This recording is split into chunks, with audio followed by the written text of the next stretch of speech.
Hello friends, welcome to Chidambaram kitchen. N channel பிடிச்சதுன்னா subscribe பண்ணுங்க, support பண்ணுங்க. இன்னைக்கு நம்ம சேனல்ல ஓணம் ஸ்பெஷல் தான் பார்க்க போறோம். கேரளால ரொம்ப ஃபேமஸான பால் பாயசம் ரெசிபி எப்படி பண்றதுன்னு இந்த வீடியோல டீடைலா பார்க்கலாம்.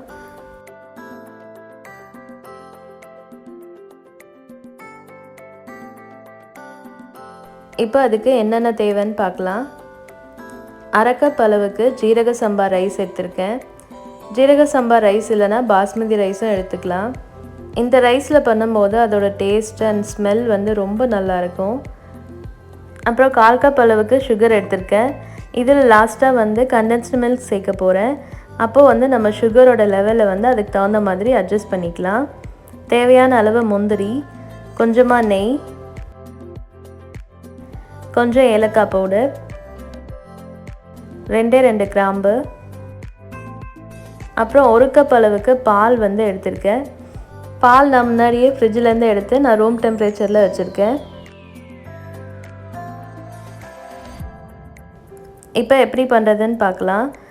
ப்ரெஷர் குக்கரில் 2 டீஸ்பூன் அளவுக்கு நெய் சேர்த்துருக்கேன். நெய்யில் ஃபஸ்ட்டு ரைஸு சேர்த்து நல்லா வறுத்துக்கலாம்.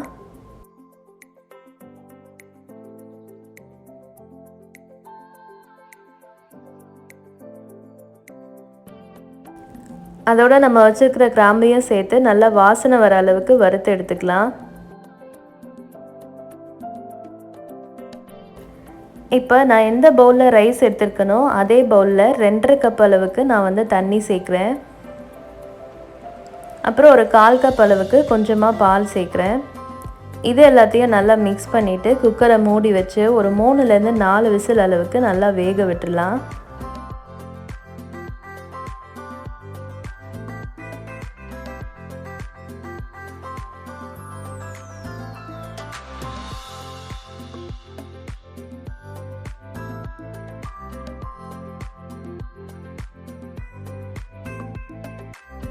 இப்போ ரைஸ் வந்து நான் தனியாக எடுத்து வச்சுட்டேன்.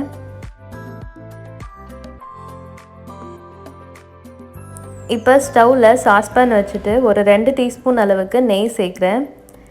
நெய்யில் ஃபஸ்ட்டு முந்திரியை நல்லா கோல்டன் ப்ரௌன் வர அளவுக்கு நல்லா வறுத்து எடுத்து வச்சுக்க போகிறேன்.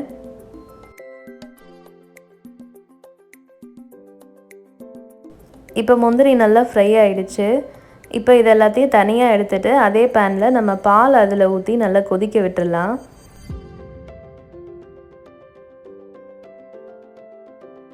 பால் நல்லா கொதிச்சு வந்ததுக்கப்புறமா நம்ம குக் பண்ணி வச்சுருக்கிற ரைஸை அதில் சேர்க்கணும்.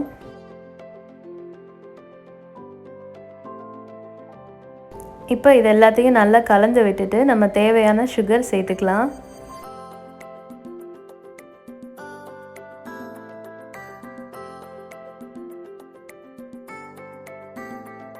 இப்போ கொஞ்சமாக ஏலக்காய் பவுடர் சேர்க்குறேன்.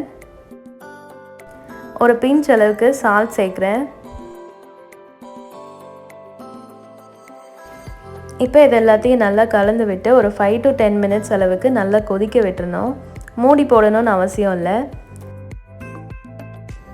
ஃபைனல் டச்சாக 2 டேபிள் ஸ்பூன் அளவுக்கு மில்க் மைட் சேர்க்குறேன். இந்த மில்க் மைட் சேர்க்கும் போது அதோட டேஸ்ட் வந்து ரொம்ப நல்லாயிருக்கும். கண்டிப்பாக நீங்களும் ட்ரை பண்ணி பாருங்கள். நம்ம சாதாரணமாக சேமியா பாயசம் செய்யும் போதுமே இந்த மில்க் மைட் வந்து லாஸ்ட்டாக சேர்த்துட்டு அதுக்கப்புறம் நம்ம இறக்கணுன்னா அதோட டேஸ்ட் வந்து இன்னும் நல்லா கூட்டி கொடுக்கும். அவ்வளோதான், நமக்கு சூப்பராக பால் பாயசம் ரெடி ஆகிடுச்சு. நீங்களும் கண்டிப்பாக இந்த ஓணம்க்கு வீட்டில் ட்ரை பண்ணிவிட்டு எப்படி இருக்குன்னு மறக்காமல் காமெண்ட்டில் சொல்லுங்கள். இந்த பாயசம் சூடாக சாப்பிட்றத விட நம்ம ஃப்ரிட்ஜில் வச்சுட்டு நல்லா சில்லுன்னு சாப்பிடும் போது ரொம்ப டேஸ்டியாக இருக்கும்.